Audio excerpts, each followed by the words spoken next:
Everything God created already has what it needs inside of it to be successful.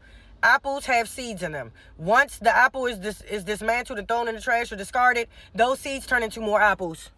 It is a cycle. God created systems. The systems that are in everything were done once and he don't got to do them again. When the rain falls, things grow. When it's too much sun, things die. They scorch up. They shrink up. You as a person, you need to understand that your purpose is completely different from your assignment.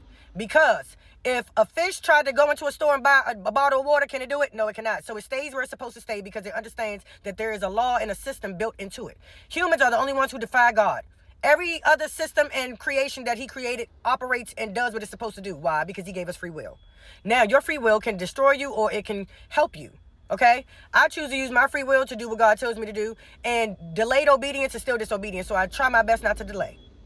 Now, you probably use yours to do what you want to do, which means you are your own God. You do what you want to do. You don't allow discomfort, and you don't allow anything to hinder you from doing what it is that you want to do. God doesn't hinder me. He just has parameters to keep me safe. That's what I believe, because I'm a sheep. Sheeps don't think. They're delusional. All they know is that this person feeds me and this person provides for me, so I'm going to do what they tell me to do because I know that they're going to make sure I'm straight. Cool. That's what a sheep does. That's why it follows the shepherd. That's why Jesus is the shepherd. He's leading the sheep, okay? Your purpose is as a child of God, and your assignment as a child of God are two different things. All children of God had the same purpose. You're supposed to learn the word, teach the word, edify people through the word, help the sick, help the poor, help the lame, and serve other people with your talents and gifts that God gave you. Your assignment is your talents and gifts that God gave you. Your talents and your talents and your gifts are supposed to be putting in service. By you providing that service, people pay you money, they pay you attention, they pay you time, they pay you affection, they pay you adoration, they pay you opportunities. Boom. In a nutshell, you have a purpose to mimic Jesus and be what Jesus was, and you also have an assignment. You're going to mimic and do what Jesus did this way. My other child is going to mimic and do what Jesus did that way. Simple as that.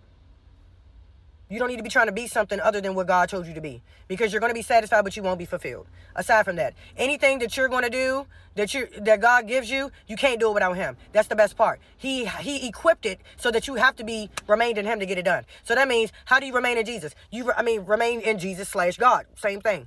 You remain by reading the word of God and seeking righteousness. How do you seek righteousness? You mimic Jesus. Jesus was the only thing that was ever righteous on this earth. So that means whatever he said, whatever he did, that's what you need to say and you need to do. He taught and he served. So that means you need to teach and serve. But how are you going to serve and how are you going to teach if you don't know your purpose, which is your purpose is to read the word of God so that you can teach it? How do you teach it? Through the activity and the assignment and the capabilities that he gave you, which was your gifts. So I can teach people and edify and uplift the word and teach the word of God by singing, by writing, by teaching, by preaching, by serving, by volunteering, by changing people's minds. Because when you change people's minds, you change the world. It's not that hard.